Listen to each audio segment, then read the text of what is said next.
Back, everyone. Learning how to adjust in a world with COVID-19. So many of us have had to do this since the health crisis began. And at the state of New Mexico's Aging and Long-Term Services Department, that is no different. I spoke with Cabinet Secretary Katrina Hocham-Lopez to find out about their new food boxing operation and the success it's seen thus far. Joining us this morning, Cabinet Secretary Katrina Hocham-Lopez. Good morning. Good morning. Thanks for having me. You bet. Cabinet Secretary, we're talking about the most vulnerable population when it comes to COVID-19. For those who are not familiar with the services, tell me what the New Mexico Aging and Long-Term Services Department actually does. Well, we do a variety of things, anywhere from benefit counseling and talking to seniors and adults with disabilities about what they could be qualifying for, to adult protective services and keeping people safe in long-term care facilities, as well as our aging network and those senior centers and serving meals and providing all of those exercise activities that we do all around the state for our seniors. Tell me how COVID-19 has drastically changed the way that your department works with the seniors in our state. Since COVID affects our population so drastically, we've had to change everything. And so our senior centers still are not open. We are providing home-delivered meals for seniors. We are providing grab-and-goes not only for seniors, but we've recognized that a lot of our seniors are taking care of their grandchildren. And so we've expanded a lot of our food service delivery, not only to those seniors, but to the children that they're caring for as well. We are doing a lot more virtual activities, and we have recognized that there is a large senior population that we haven't touched, especially in those rural areas where we're now delivering food boxes. Let's talk about that food boxing operation. How did it begin, and how many meals have you guys given out so far? So it began because when COVID started, there were a lot of seniors who were isolated who could not get food, and where they were relying on natural supports before their neighbor, their family member. Since COVID affects this population so drastically, there were a lot of people who did not receive that visitation anymore. And because food was flying off the shelf and because we couldn't get toilet paper, we knew that there was a need for these seniors. I think within the first week of our 1-800 number being up from the governor's office, we received like 5,000 to 10,000 calls asking for food service for our seniors and our adults with disabilities. And to date, we have delivered 35,000 food boxes across the state of New Mexico. That is an impressive number. And as you mentioned, you guys are going to continue for some time because the population that you guys are serving are the most vulnerable at this time with COVID-19. Still around, it hasn't changed. I know we've been easing up restrictions across the state. Tell me about senior centers and also nursing facilities. When can they potentially open, or do you see them staying closed for some time?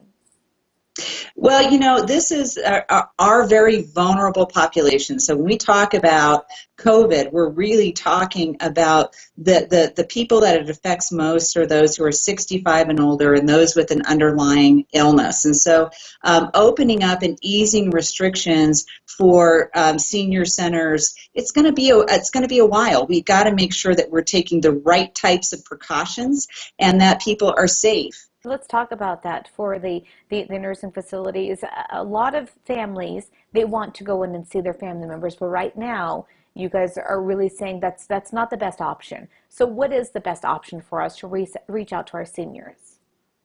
So there's a few things. Number one, when COVID first started, we joined partnership with the New Mexico Healthcare Association, and we provided laptops to every nursing facility and assisted living across the state, or tablets, I should say, so that you could communicate with your loved one or virtually.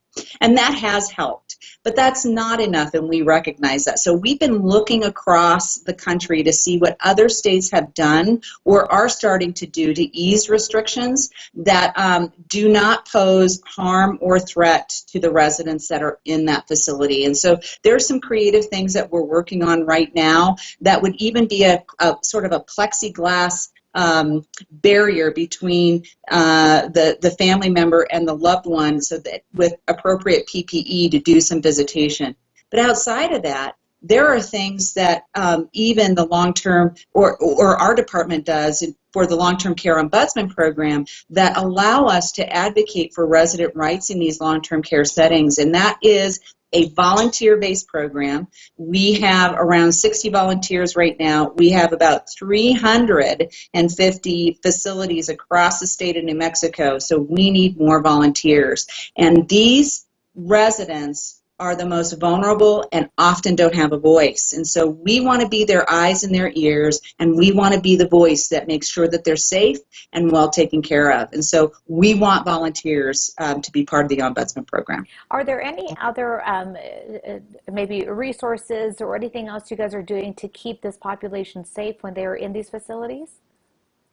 Well, certainly we're doing everything that we can. So we work with the facilities on personal protective equipment. We work with the facilities. Actually, in every nursing home, they had an opportunity to be cleaned by either the National Guard or by a company that we hired to do a deep cleaning so that we could start fresh with no COVID in a facility and then see if we could keep COVID out. We are working every day in facilities to aggressively combat COVID.